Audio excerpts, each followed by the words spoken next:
Welcome to the bonfire. This is Andy, and this is January 20, 2021.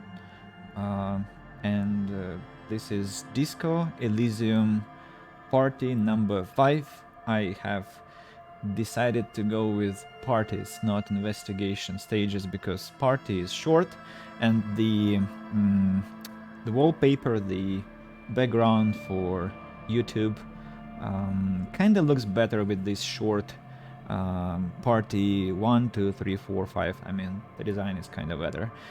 And I'm not a designer to redesign it as successfully for investigation stage 1, 2, 3, 4, 5, and so on. So let's go back to the game.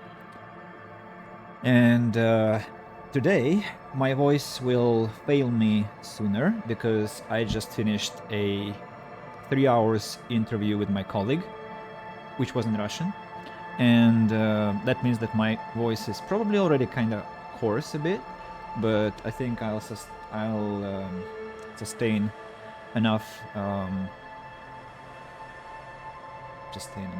I'll endure for enough time to have some pleasure from the game. I also have my thermal cup, like Joyce from the game has, with tea and honey inside, and I have a water glass, so pretty much equipped. And let's load the game. Maybe not, maybe let's listen to the music. It's so beautiful. No, of course, let's load the game. It's kind of more logical, but still, maybe music. A bit.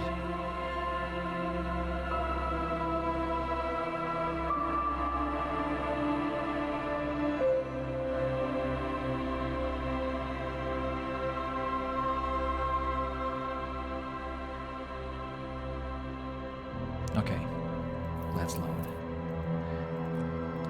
Probably there is a recording on YouTube for this wonderful combination of music and picture. And let's see what we're going to see here. We see our detective in full health and in sound mind. I mean, full health, full morale points. And we also completed day 1.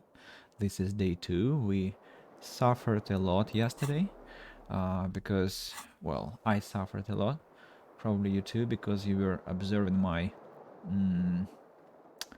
failures, my unsuccessful attempts to sleep on the bench, to earn some money without begging, without creating any discomfort for our companion Kim Kitsuragi, but this I failed too. We had to sell his confiscated stuff to the pawn shop, and so we earned money to sleep in a hostel. At the same time, we managed to complete a bunch of quests. We managed to also pick up some good bunch of other quests, and we still have thought cabinet with 2 thoughts under process. I haven't read the skill descriptions here, which I think I should do today finally, but maybe not immediately now, because first I want to have a look at what this day number 2 has for us. And also I want to check this door, which is still locked. Okay, let's check the mirror. Use your chin cutters to fix the faucet. Stop steam from fogging up the mirror. Okay, my chin cutters and interfacing. So this should now work quite well. 17%? 17%? Why?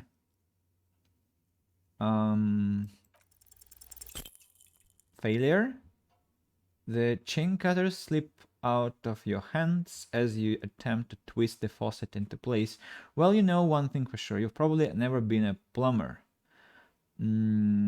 I can improve my interfacing parameter. Yeah, I can. By the way, why are these colored? and others are not colored. Why is this? Do I have bonuses for these skills? Maybe it's from a thought cabinet? No, doesn't look so.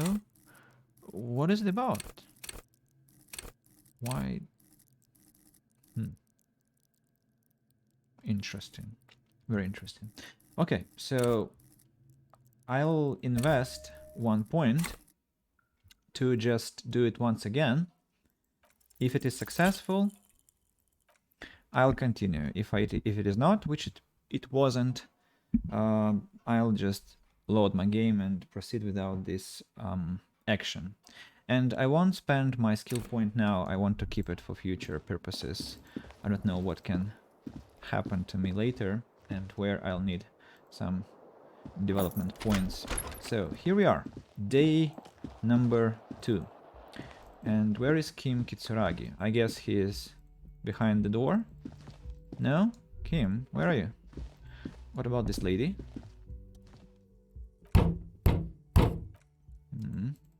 Not there. Let's go downstairs. This time we have to collect 30 reals to pay for the room for one more day. So we have to this time collect bottles. Finally. Whoa. Whoa. Whoa. Too much action, you know? Easy, easy. That was too sudden. Good morning. So these are, I suppose, union workers. It's a bowl, there's spit in it, reeking of tobacco. This is what I studied law for. Photos of men in overalls, toting guns and union placards. Law. This is that guy's daughter, the leader of the union. You see hawthorn bushes outside. Can I talk to the window? Cafeteria window. Behind the dock workers, a sitting height window. The hawthorn branches scrape the glass like bony fingers. Let's squint. I don't know why, what for. There's a little slide panel up there to let some air in. No need to open it in spring. It's still too cold outside. Perception heroic. 15. Look out of the window. It's not time yet? What's not time yet? What do you mean? It's not time yet. What's time then? It's nonsense. But okay. So, Kim wants to talk to us. Let's give him this chance. Morning. I got some good news. Lieutenant smiles. I took care of the body.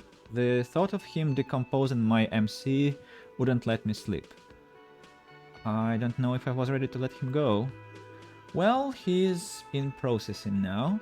We have other matters to attend to. Empathy says he kind of wishes you'd acknowledged his contribution, but you've missed your opportunity now. He points to the mess hall doors. The union muscle finally turned up, and they look rowdy. We want to talk to them. We need to talk to them. What do you mean, rowdy? I mean, ungovernable. Martinez isn't exactly enthusiastic about the RCM being here. They prefer to be policed by the union. These men here. Men who drink beer for breakfast. There is talk of an armed wing of the union called the Hardy Boys, who are responsible for said policing. Policing. I think it's them. Why do we need to talk to them? Everything points to the dock workers union. The belt used for hanging him, tracks in the mud, the circumstances in Martinez, my preliminary information, which may of course all be wrong, but we still need to talk to them, and it won't be easy. Are these the men Gog told us about yesterday? I completely forgot. He looks at his notes. Sorry, had a rough night's sleep. It's them, by the looks of it. Loud and nasty, just like the manager said. Task complete. Find out who is in the union box. He crosses something out. One loose thread less to worry about, and one big problem to replace it. There are so many of them. Maybe we should call in reinforcements. That would just escalate tensions. No captain would sign off on it. Solving one murder isn't worth a conflict between the RCM and the Debardio Union. In fact, even the death of 2 detectives might not warrant an all-out war, so let's keep a cool head, okay? Let's roll! One more thing before we do. He glances at the booth again. We don't have to talk to them immediately. We can walk right past them, continue with our business. Authority says, good, power move. Purposefully concentrate on something else first. Logic, but aren't you curious to know what they have to say about the murder? And Kim finishes, they are in no hurry to leave. They think they own the place. Anyway, I leave that choice to you. Whatever you decide is fine with me. Right, and this old lady is back. Let's have a talk to her. Just a moment. The old woman turns back to the cafeteria manager. And there's no public phones nearby? The closest phone booth is down the coast. Sorry for the inconvenience, Mum. The cafeteria manager appears genuinely apologetic. It's fine. I understand. Thank you anyway. I'm glad to see you again, dear. She turns back to you with a weary smile. The lady is distressed. Perhaps something more upbeat might cheer her up. Howdy, Lena. What's kicking? Or good day, ma'am. Everything alright? Or sorry, ma'am. I didn't mean to eavesdrop on your conversation. Tell me how I might make it up to you. Let's go with this one. Please don't trouble yourself about me, sweetie. I was just hoping to make a call, but the Whirling's phone line isn't working. The union office probably has a phone, but I can't really get there. Yeah. Or to the phone booth down the coast. And Gary's phone is dead too. What's wrong with the phone line? The manager was vague about it. Why did you need to use the phone anyway? To let the young woman who's house-sitting for us know that we may be delayed. Morel, my husband, and Gary were supposed to be back on Monday night, but they're still missing and I haven't heard from them. I was also hoping she'd heard from Morel. A little missing persons puzzle might be just the thing to take your mind off the hangover. You hear that? Says Authority. Someone's missing. There could be a foul play afoot. Why do I have to play rescue man? No, I love missing persons cases. I mean, not that I love them because they're fun, because usually they aren't, but I would like to help this lady. That's alright, says Authority. Now skip the foreplay. Time to dive into the dark alley, start shaking down the usual suspects, you know, legwork. Okay, I'll bite. Has your husband gone missing before? That's just it. This isn't like him at all. He always plans his expeditions so carefully. Okay. But you have more important things to worry about. She glances out the window toward the bay. Conceptualization. More important than a missing expedition? I don't know. Expeditions often lead to something interesting. What is this expedition your husband was on? She says, just some field work, sweetie. Morel is a highly trained scientist. He and his assistant, Gary, are studying an extremely rare species of insect. But they should have returned by now. They were just going down the coast across the waterlock to set a few traps. He said they'd be back on Monday, she says. What could be keeping them? The waterlock, that was broken. Could this be it? Logic. And then, wait, who is this Gary person? Do you trust him? She smiles. Oh, sweet, it's nothing like that. Gary is as loyal as they come. I trust him with my husband's life any day. The waterlock to the other side of the coast is broken. They're probably just stuck over there. Oh my, what happened to the waterlock? You may not believe it, but it looks like some maniac crashed his motor carriage into it.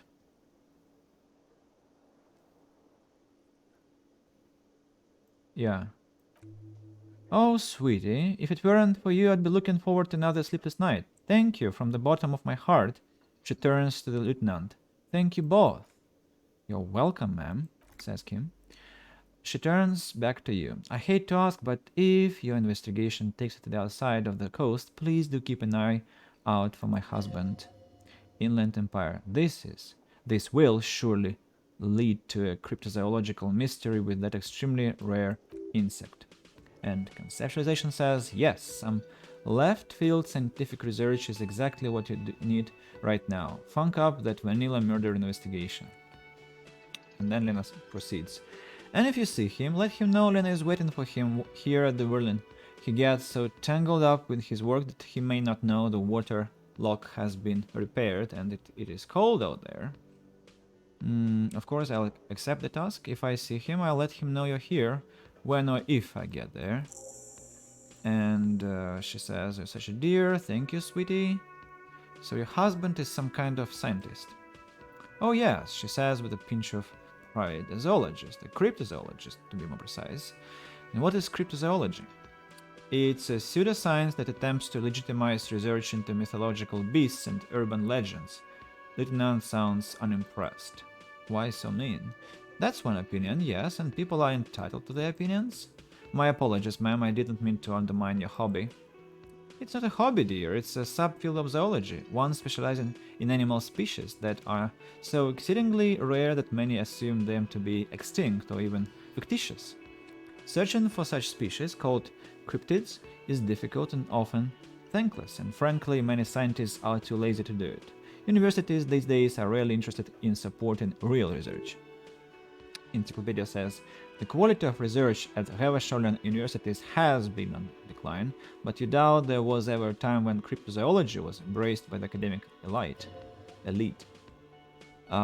She's completely internalized her husband's struggles, they are her own, says empathy, so I can try to internalize that too for my thought cabinet.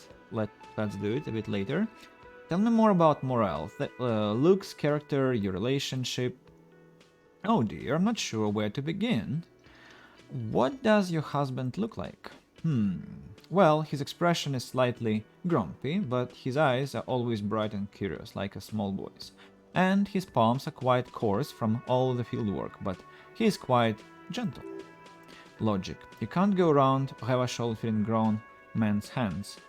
If you want to find a husband, you will need more concrete information. It's always a challenge to describe the person you know the best in the world. Let's try again. Why don't you try describing him as you would one of your cryptids? Oh, well, he's a bit shorter than you, but with a larger frame, and he has longish white hair, usually a bit uncomb, but you might say wild even. The lieutenant pulls out his notebook and begins jotting down the woman's description. One other thing, he'll likely have all kinds of field gear on him, even if he's not out on the reeds, you know, just in case. And how long have you been married? Well, we'll be celebrating our 16th anniversary this autumn. Her smile is soft, not the most numerically satisfying anniversary, but I like the less obvious milestones even more somehow. How did you two meet? Via a dating agency, I'm ashamed to say. I was looking to get back into the scene after recovering from my accident, and he just divorced. We hit it off and, well, here we are. She smiles wistfully. I think I have all the information I need. Let's move on. Hope it's been useful, and tell me more about this rare insect your husband is looking for. Oh, sweetie, it's fascinating. She catches herself, but I shouldn't bore you with entomological minutiae. I want to check how to say this one because I remember this, like details, but the spelling is not traditional, and so the pronunciation must be not too. So it's minutiae. Really? Minutiae.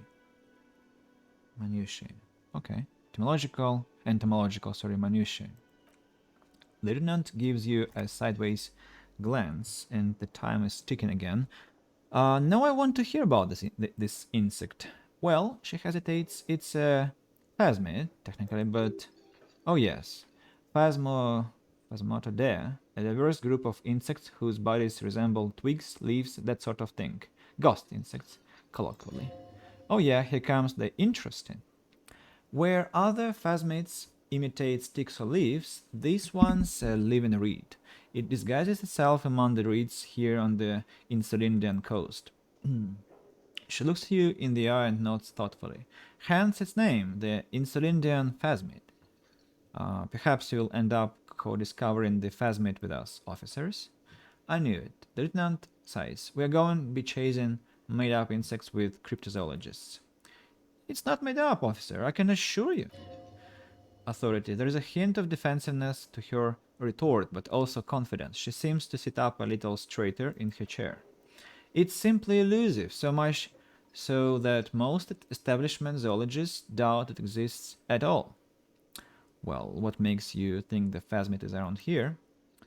Well, some teenagers making out in the reeds, so on. They didn't know what it was, of course, but there was a brief article in the local newspaper about the encounter with a ghost insect that looks like the reeds. Gary sent us the clipping. So a newspaper clipping is all the evidence you have. Of course, most phasmid sightings turn out to be false alarms, but their description matched the Insulindian phasmid perfectly, and they didn't even know what they were looking at. So is it dangerous? She chuckles to herself. Not at all. Why else would it hide itself so carefully? Is it valuable? Oh, I doubt it. No one gets into cryptozoology for the money, sweetie. Does it have cool powers? Yes, it can blend it most perfectly among the reeds. Her face lights up at the thought of it. It's how it stayed hidden all these years. Centuries even. Okay, what's so special about this stick bug then? Oh dear, I'm afraid I'm not explaining this very well. It is very special. The woman's face flushes with embarrassment. Morel can explain it all much better. I wish you could hear him describe it. Then you'd understand, I'm sure. Well, that was pretty pathetic. Oh, hello, dear. There you are again. Yeah, so let's internalize this. Success! There's really no point in manipulating anyone. She'd be only too pleased to tell you about her work. Go on and ask. Hey, Lina, I'd like to hear about some of the cryptids you've studied. Could you just tell me about a couple of them? Oh, I'd be delighted. Truth be told, I could really use the company to... The lieutenant throws you one of his looks. One cryptid, not a couple. One. This won't turn into some kind of cryptid extravaganza. Okay, Kim. Just one little cryptid, promise. That was like one cryptid, not a couple. I like the sound of that. And I don't, just one. Or he'll be disappointed in you. Ooh, tough choice here. The biggest, the tiniest, the most dangerous, on the pen, invisible, educational, said... well, let's go with the most dangerous. Maybe we'll meet this cryptid. The gnome of Jeroma. She pauses for effect. That doesn't sound too bad. Oh, it is. None of its victims survived. Grieving relatives never even found their bodies because the gnome's venom dissolved organic tissue. What did this cryptid look like? It was reportedly a small creature, with webbed fingers and protruding forehead, and an ungainly little thing, quite scary to look at. A couple of campers found it when it was already dying. They heard an odd wailing in the woods and followed the sound. They were scared and wrapped it in a tarpaulin to suffocate it. She looks at you, her voice grave suddenly. It still took the gnome of Jeroma an entire day to die. If the body of the creature was found, the lieutenant can't help himself. Why aren't there detailed illustrations of it in science textbooks, confirming the existence of this very lethal species? Alas, the first scientist who got his hands on the creature's corpse put it in a jar of formaldehyde, thinking that would detoxify the gnome's venom. Instead, all the venom leaked out of the creature's teeth and into the surrounding liquid, dissolving the creature itself. A poetic end, but a real loss for science, she says mostly to herself. Logic. Alas, always alas, and then it was gone. Isn't that overly convenient? Mm. Well, do we want to be quite nasty with this lady? I think we won't. No, it was a perfectly good explanation, stop being so skeptical. Logic says, sure, perfectly good explanation, it dissolved in its own venom. Go on then, ask about more gnomes or whatever. So if I continue asking, Kim is going to get disappointed, but I don't care, he can be disappointed whatever time he wants. Kim says, Lieutenant leans in, hey, you promised you'd only ask about one cryptid. Kim, don't you want to hear about another cryptid too? Lieutenant pauses thoughtfully. Something in him breaks. Let's have more cryptids. He smiles. Well, the biggest cryptid is, of course, the horrible giant of Kokonur. The giant lives in the most arid parts of the vast Kokonur desert, in South Samara, casting a strange light across the barren wastes. Wait, what do you mean, odd light? A mirage or a psychogenius luminous. She doesn't elaborate the nature of this luminous further. And just how big is it?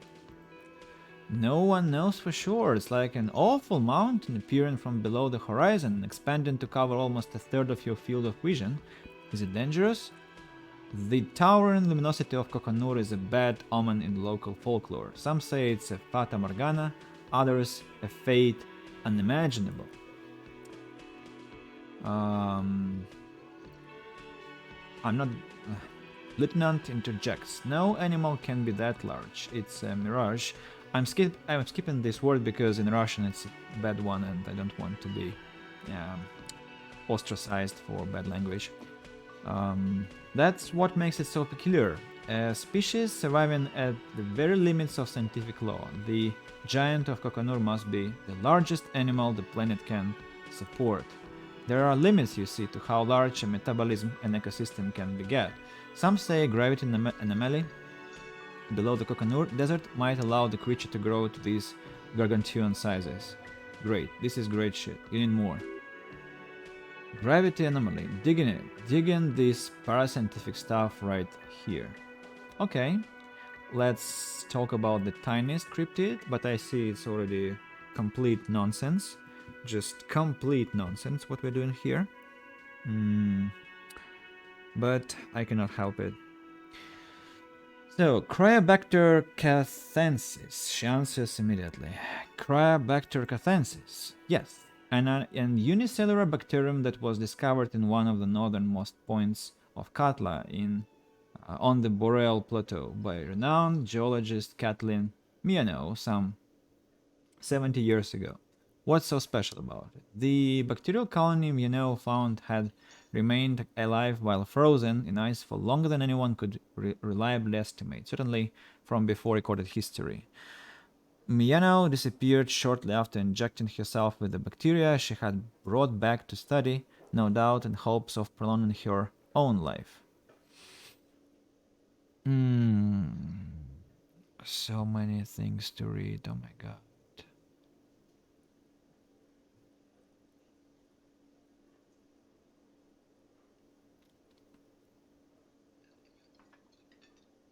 So she injected herself with it. Yes, the bacteria had survived in the ice since times immemorial. It's not hard to see where she could have gotten the idea.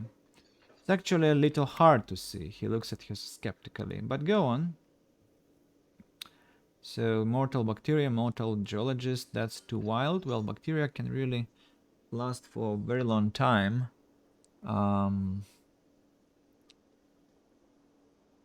So you mean there is an immortal geologist wandering the world?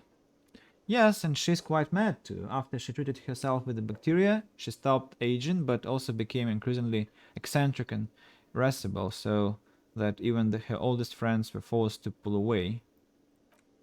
We can assume that she has been living somewhere in the wilderness for decades now, all alone except for the Cryobacter catlensis coursing through her bloodstream. Let's ask about the pen and that's it. Yes, it's the kind of green ape, half war story, half undiscovered species in the genus Homo.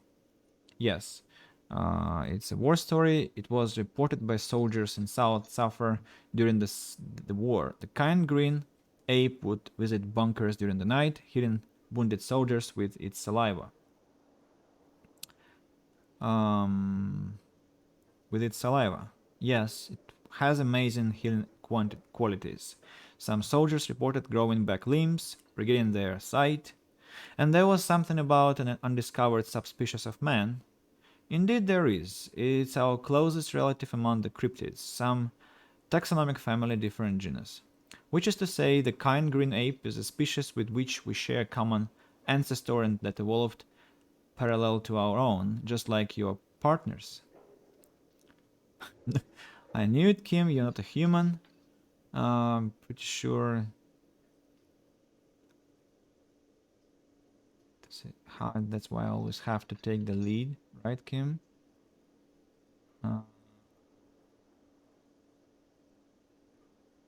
Parallel to our own.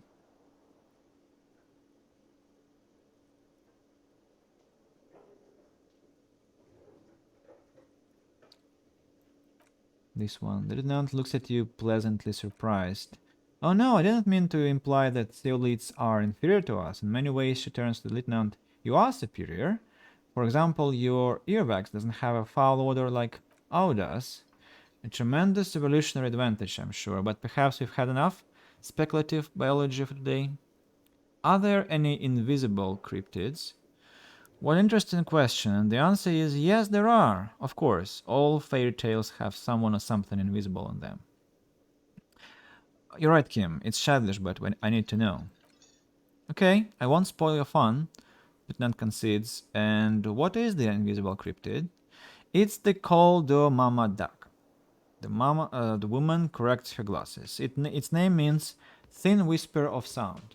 And that's precisely what it is. Self-replicating sound waves, invisible and intangible. The Koldo Mama is very afraid of us, which makes it incredibly difficult to track. Koldo Mama Dakwa can also be translated as a whisper, light and low. A whisper, light and low. Her eyes light up behind her glasses. Yes, that's another translation. They're both quite lovely, aren't they? Although the low part is a little ironic. The Koldo Mama duck makes, or rather is, such a high-pitched sound that other animals, including humans, can't hear it. It could be anywhere all the time and we wouldn't know. Lieutenant looks at her skeptically. Fine, I'll bite. How can an animal be a sound? Many scientists have asked the same question. Some have claimed that it isn't itself a sound, but a tiny corpuscle that emits sound waves. But there is no evidence to support this theory. Could it be here? Look around right now. It could be, she says calmly. As I said, it could be everywhere, and we wouldn't know any better. It could be ruining all the days of our lives and nights. What evidence is there of this animal being a sound? Plenty. It's the evidence that led to this discovery. In the 20s, a group of Areopagite ornithologists, that is, scientists who study birds, were trying out a new recording technology for capturing sounds outside the range of human hearing. When playing back recordings they had made in the foothills of the Ia mountain range, they noticed certain anomalies, a pattern that seemed random at first, but on close examination were consistent with the wavefronts of songbirds.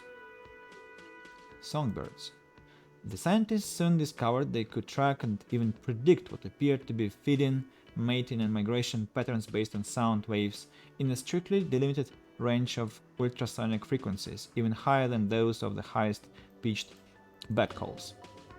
She transforms when speaking about these strange animals into a confident woman. Well, they realized that they had discovered a new species and called it Koldomamadaka, after the Pericarnassian name for the voice of God, which is said to be very silent. Okay, they grew quite obsessed with these little birds, even though they couldn't see them. They could distinguish among individual birds, and she smiles, even began to name some of them. Name them? Sequester, Thyme, Yosquin, she nods. Those are, but some of the Mama Dakwa they followed individually. And why is it so afraid? That is a sad story, she frowns. A group of university students assisting with the field work in their enthusiasm for the project, and no doubt because they were preoccupied with impressing their professors, nearly drove it to extinction. She nods gravely to my reaction, which was extinction. They tried to communicate with it and had no other means but sound, so they started sending out sound waves at frequencies they thought might match the Mamadakwas. And what happens when a sound wave meets another sound wave of the same frequency, dear? The lady really should be a teacher. She's really good at explaining things. They cancel each other. Well, they cancel each other. Exactly, and these tests were performed so recklessly that when they happened upon the right frequency, well, they wiped out the most of the population. Great regret washes over her, a vending cloth. After that, the corpuscle appears to have migrated elsewhere. There have been recordings of anomalies similar to those spotted in Ea, but they've been few and far between. It's impossible to confirm the presence of any stable called the Mamadakwa population anywhere. Of course, a common thread in this disappearance and unfalsifiability, he concedes. I like the story though, ma'am. Glad you did, dear. She seems genuinely glad. Interesting. What about... I just can get enough of these cryptids. I'd like to hear more. You know, to hell with it. Hey, where's the end to this conversation? Yeah, that's the end. Now time seems to go more or less naturally. Yeah. But what I want to say is that the only person who was friendly with us, this lady, and she is a delirious, over-obsessed, her husband's, I don't know how to call this, like she is so naive, I don't know. I didn't enjoy this conversation. This is like, I don't know, this game throws people who hate us at us all the time, and a single one who likes us. And there was this Leo, the repairing man, who is also a stupid. So awful, just Can I awful. help you? About my bill for tonight. Got the 20 real? Not yet. I have only 10. Not wasting my time and yours. I'm just talking to you.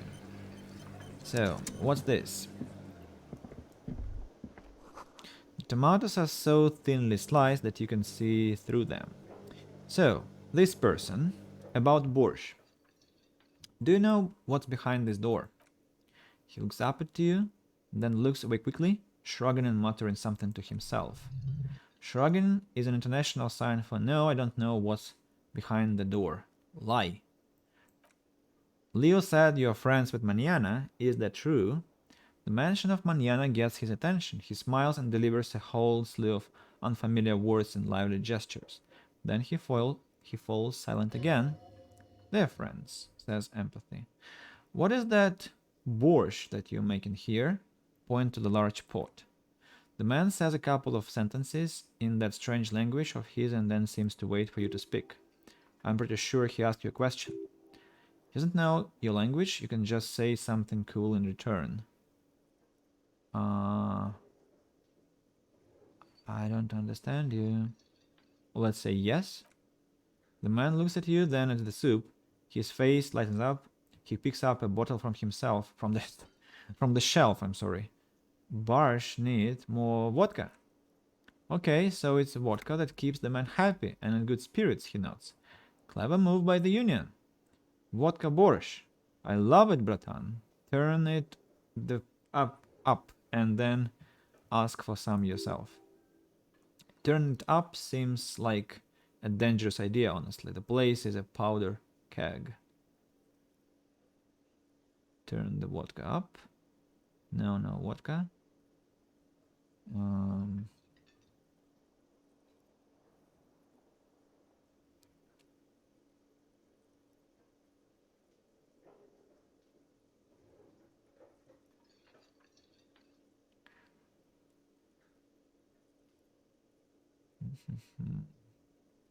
Let's cut it. The cook gives you a long disappointed look, then turns the stove off and seems to wait for you to speak.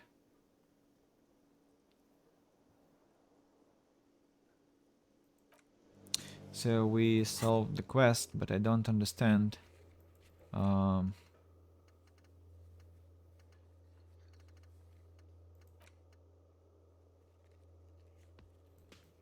So it was about vodka, and that's it. Okay, can we open the door? No, we cannot. Try to push. Touch. Set building. How do we get there? I don't know. Oh. What about this man? Why can't we talk to him? Hey? It's all about money, you know. Yeah, I know. You told that before. Now, anything new? I'd like to go and collect bottles, you know, just for some change. I don't want to talk to people anymore.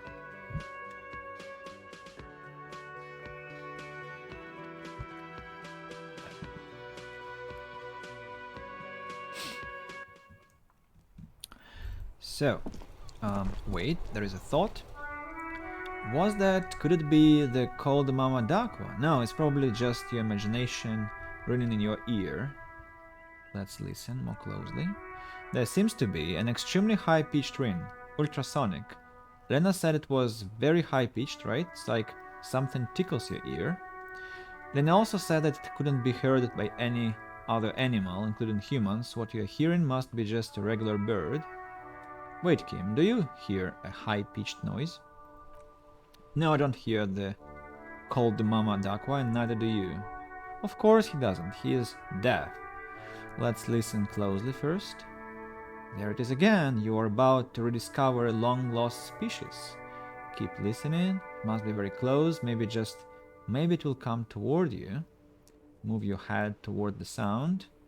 Oh no, the sound is moving away, somewhere out there, go after it. No, too late, it's gone. There is no ringing anymore, just the sound of the streets. No, come back, please. Listen more. Keep your ears peeled then. If the species really has migrated to Martinez, you're sure to hear it again. Is it a new... God, it's another thought cabinet. Thought. Hooray. Just exactly what I needed, some non-existent birds.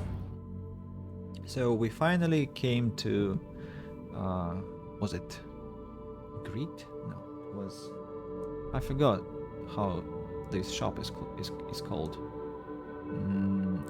Frit, it was Frit. So where is this plastic bags dispenser? This one, this machine. And the stand. So where do I take a bag? I wonder. Can I have a bag?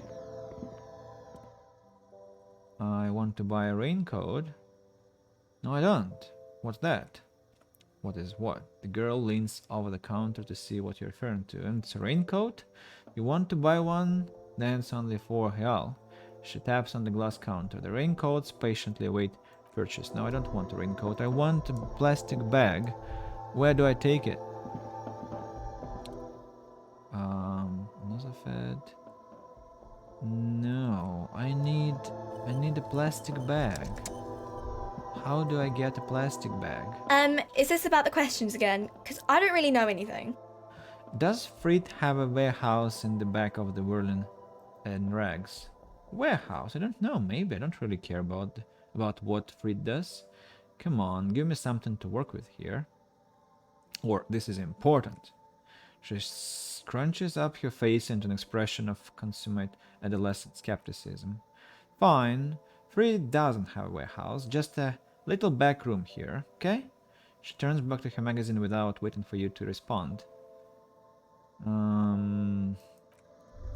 I don't get it. Where can I get a plastic bag? Huh? Is this machine? What is it? I see. How do I...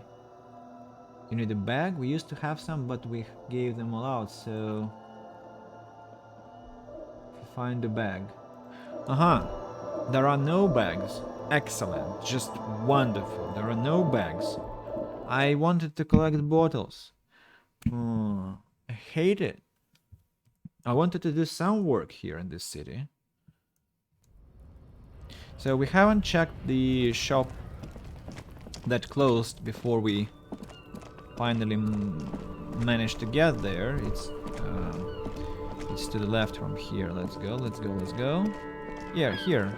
Some children, some people. Hey. What's up? Hello, sir. Step right in. The store is open. A young girl with chubby red cheeks waves at you, smiling. Her nose is also red from the cold.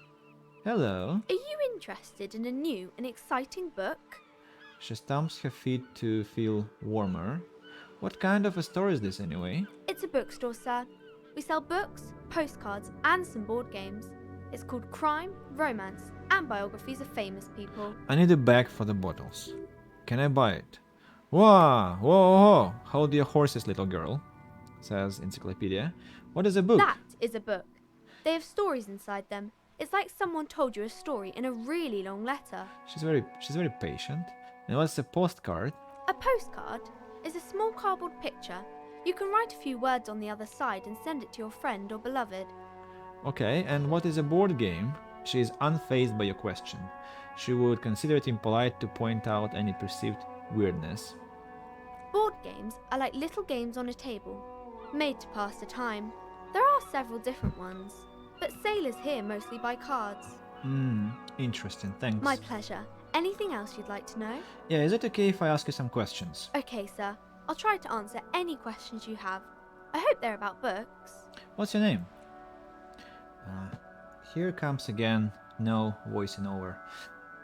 My name is Annette, sir. My mom, her name is Pleasance. She owns the store. She's inside, minding her register, organizing the stock. The girl gazes at the window, then suddenly jolts, her eyes wide, as if recalling something. Feel free to step in and browse our wares. And you are standing out here in the cold because I'm signaling that the store is open, she nods eagerly.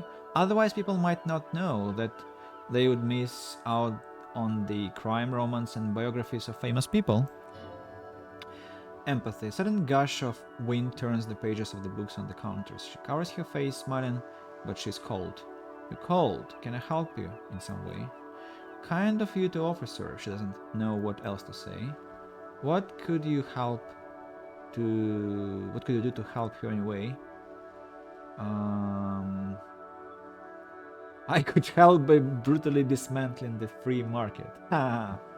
Yeah, such a good trooper you are, already learning the value of hard work. That's pat her head. Thank you, sir. I'm happy to help Mom out with the store. She smiles and stands upright like a little soldier. Shouldn't be at school or something? Do my studies at home at the moment. I have to help Mom keep the place running. Isn't school more important than this? Mom says I missed the chance to ask what is school. Mom says necessary to do both because it builds character. Good point. Mom says a proper worker is dutiful. That's how you get ahead in life. You succeed. How's business going? Mom says it's peachy. She was a little afraid at first. There is talk about the house being... she looks over her shoulder. Cursed. Behind her, the window has been boarded up. You sense the boards creaking, twisting for a second, and some kind of doubts in her tense shoulders. Cursed? In what way? Cursed in a way that makes them say that no business has ever really thrived here, sir. That they all go... she's looking for the right word. Bankrupt. Exactly, but we've been doing fine so far. I don't think curses are real, or this sounds rather serious. I should probably look into this. Yeah. We can't go into the bookstore and ask about the case, but I don't see much more to look into here. We can, sorry. The lieutenant makes a note in his notebook. Yes, she chirps. Please do look at our wares inside. The postcards and board games you asked about are also there, sir. What do you know about the other failed businesses? Nothing really, sir. Mom doesn't allow me to sneak around in the back rooms or the cellar. She looks a bit disappointed. I don't really know what's there. How does this curse manifest itself? Haha! This is Jordan Peterson in his best. How does this curse manifest itself? That's what he would say in this situation. It doesn't manifest itself in any way. It doesn't exist. I liked it better when we were talking about whether it's appropriate to stand out in the freezing weather. But Kim, the plasmic manifestations. No such thing. The lieutenant stands at your side, stern and serious. Oh, the girl looks back and forth between you two. Anything else you wanted to talk about, sir? Not about the curse, for now. She looks at your shaved, prickly chin. It distinctly contrasts with the oily mutton chops that surround it. Maybe I can tell you about some of our books instead. What is this crime business? What is romance? Who are these famous people? Okay. Crime fiction is about murders or burglaries or things like that. And the work of a policeman or a private detective who is trying to solve a crime and catch the criminals. What a crime is. It's that bad. Crime is what we are solving before this conversation began. Why would anyone want to read about crime? It's exciting to people, I guess. They get to imagine dangerous things, and it's kinda like a puzzle where you can guess who the criminal is or how the good guys are going to catch him. I'm a policeman myself, by the way. You don't look much like a policeman. She examines you as if to find something policeman-like. Huh. Well, what does a cop look like then? Didn't mean to offend, sir. Sorry, sir. But just, you don't look like Dick Mullen. She points to a book cover on which you see a strapping Vespertine officer. He stands grimly over the body of a dead woman.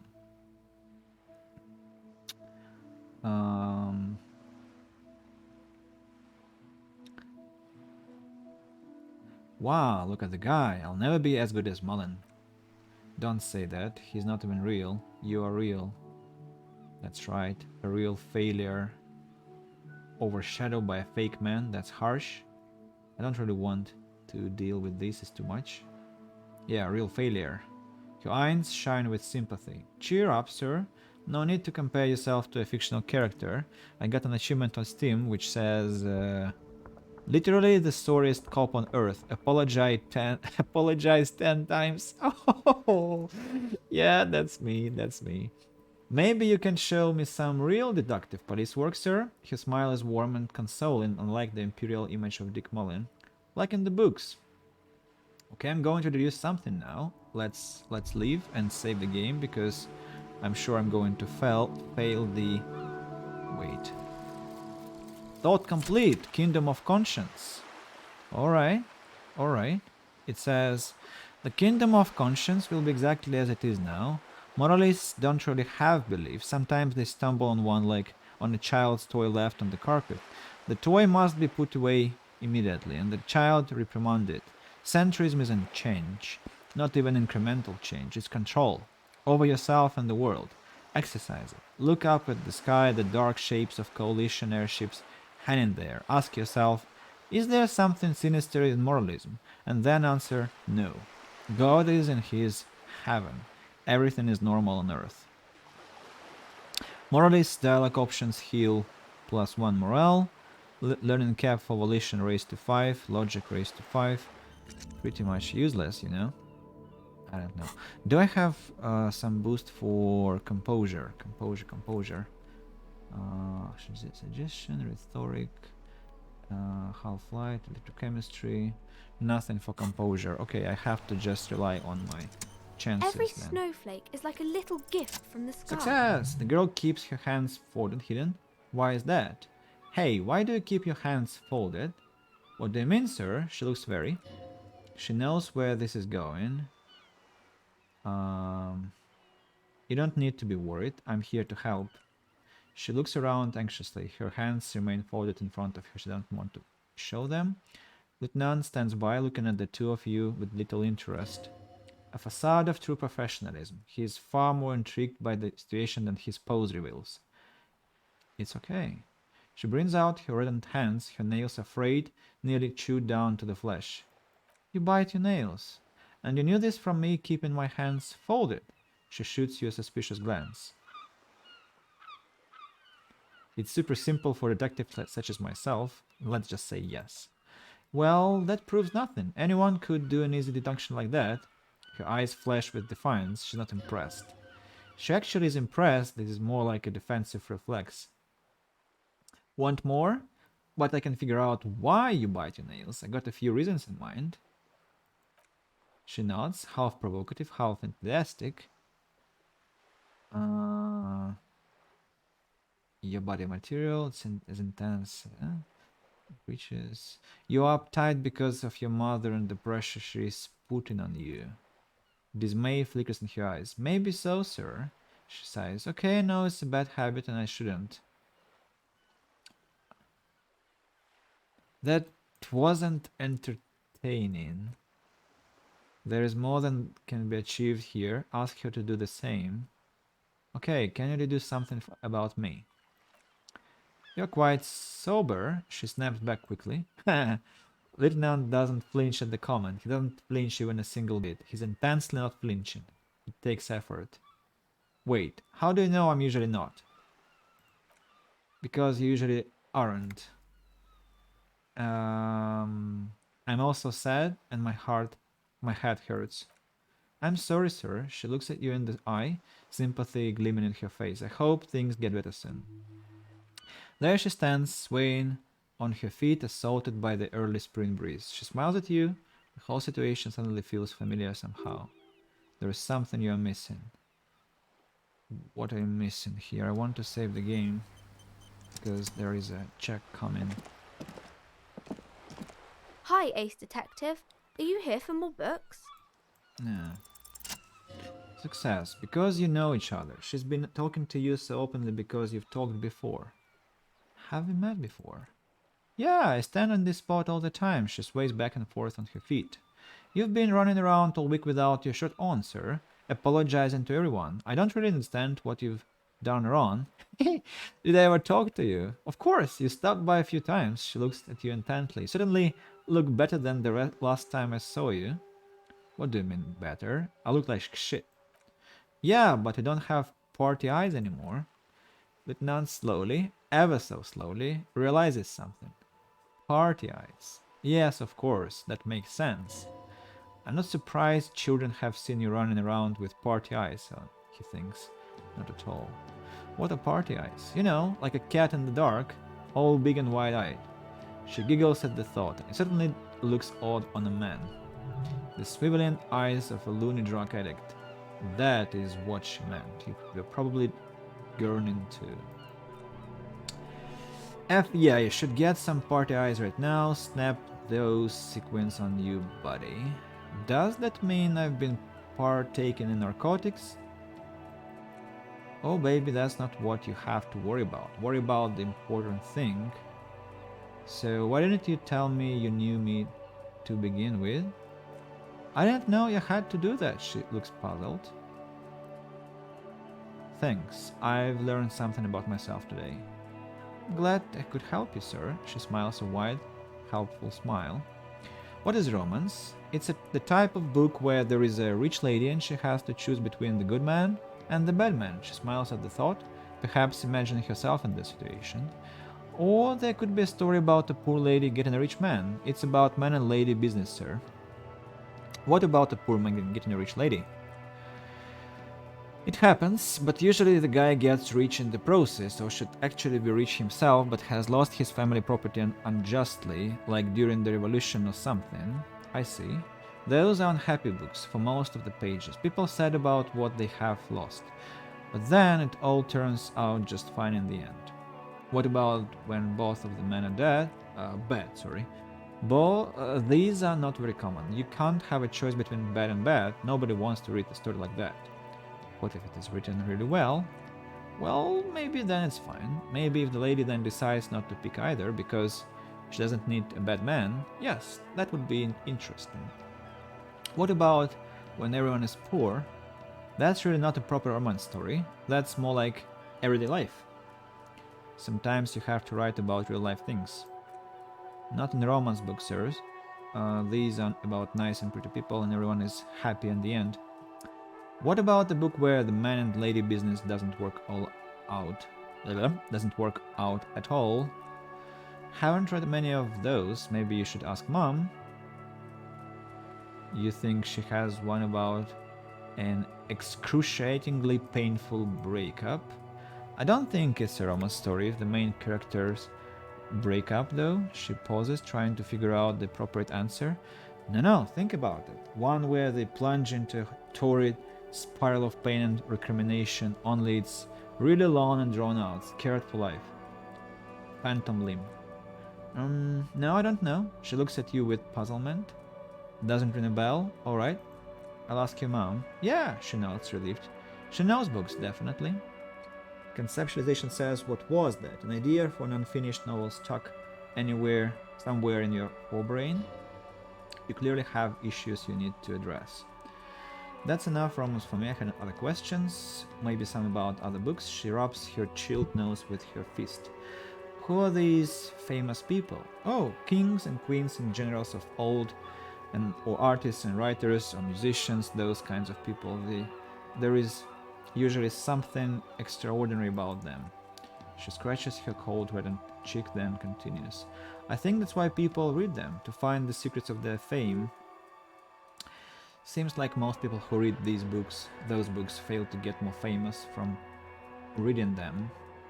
Reading those doesn't make the readers more famous, does it? But it does make the famous people more famous, she smiles gleefully. Fame sounds delicious. Maybe someone will write a book about me one day. Why would they do that, sir? Why indeed? I'm just an old, tired cop. What use I am? You're not that old. Maybe you'll do something really important, something that wows the world. Thanks, girl. You're very kind. Yes, sir. She smiles and takes a sip from her vacuum bottle. See you around. Well, you know,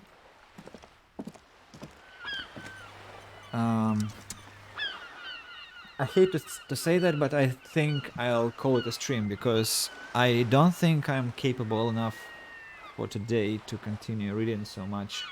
And I also kind of get demoralized from the fact that I have to voice them all, and I don't get to play the game at all because of that. Because, well, I'm fine with reading, but there is too little game happening between that when you read out loud, and there is one more factor that I'm not sure that is so enjoyable. So I need to think about it. I need to think about if I should continue, and maybe I need to wait until they release this final cut.